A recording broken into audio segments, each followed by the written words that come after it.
Hello everyone, this is Erik, the Asian movie enthusiast, and this is my review of The Inspector Wears Skirts, a Hong Kong comedy action movie from 1988 that stars Sibelle Hu, Cynthia Rothrock, Hui and Sandra Ng.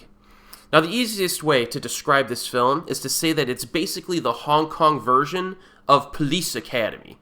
You know, at the beginning of the movie, we get some ninja-like assassins who show up and they attempt to kill a foreign leader.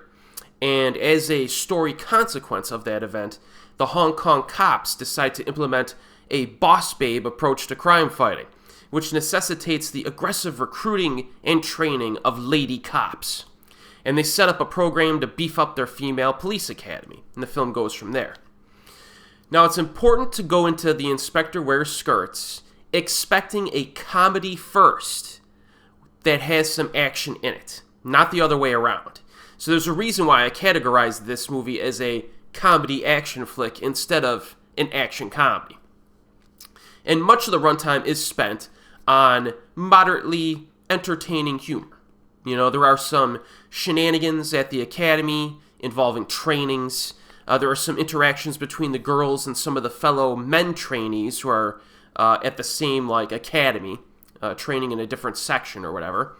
Like, there's a scene at a roller skating rink where, the guys hit on the girls. There's a little brief moments of puppy dog romance in there. There's a brief musical interlude. Nothing particularly hilarious to be found here, but it does avoid becoming obnoxious, and some moments are actually pretty funny, I think. Like the aforementioned roller skate rink scene. There's a cheesy 80s dance sequence, a jewelry exhibition scene, some other stuff, but it's sufficiently amusing. Now, in terms of action, there are some good fights in this, but they primarily occur near the very beginning of the movie and then at the very end. Now, most surprisingly, Cynthia Rothrock appears in the opening scene, and Sibelle Hu is also there. And it's definitely kind of like a positive way to start the flick. Unfortunately, Rothrock completely disappears from the movie until she returns again after the 1 hour mark or around there. So thankfully, she does make her presence felt down the stretch. But at the beginning of the movie, you're thinking to yourself, "Oh, she's going to be in the whole movie," but she isn't. So don't go into this expecting that. But if you do like Cynthia, you get a decent amount of her. I'll say that much. Now, the opening action scene against those ninja-like dudes is actually pretty good. You get some gunplay, hand-to-hand fighting, a knife versus cane fight, which is pretty good, and even a few grenades. And there's actually one pretty fantastic death scene to finish off the scene. And also, Cynthia Rothrock's handgun in this movie is just gigantic. So yeah, it's some pretty good stuff. Now, in the training sequences, which occupies the entire middle section of the film, it's basic stuff. You get some physical fitness stuff, some of those obstacle course kind of run-through type things, a lot of running. But I do like a few of the tactical trainings we get during the second half, where the girls have to do paintball, assault, gun scenarios, and there's a pretty good sparring scene between the girls and guys at the academy, where they get the crash mats or whatever, and they're in the gym practicing their fighting. I do think that the lack of a main villain did kind of hurt things a bit, because the conflict near the end comes from out of nowhere.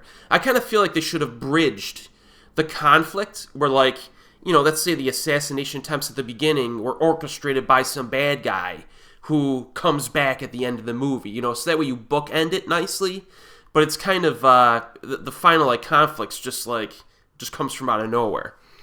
But I do think it kind of hurts the film a little bit. And even, it would have helped if they maybe would have taken a few minutes away from the training in the middle to visit the bad guys as they plan for their big heist or something that comes up near the end of the film. So I think that would have made the film a little bit better overall. But still, there are some hard-hitting strikes down the stretch in the finale, and some of the fighting's pretty nicely choreographed. We get some monkey kung fu and some brief weapon fighting as well. So, that's basically what you get in this movie. Some pretty good humor, a limited number of legit good action, mostly near the beginning and the end, but it's not on the same level as In the Line of Duty 1 to 4. You know what I mean? It just isn't.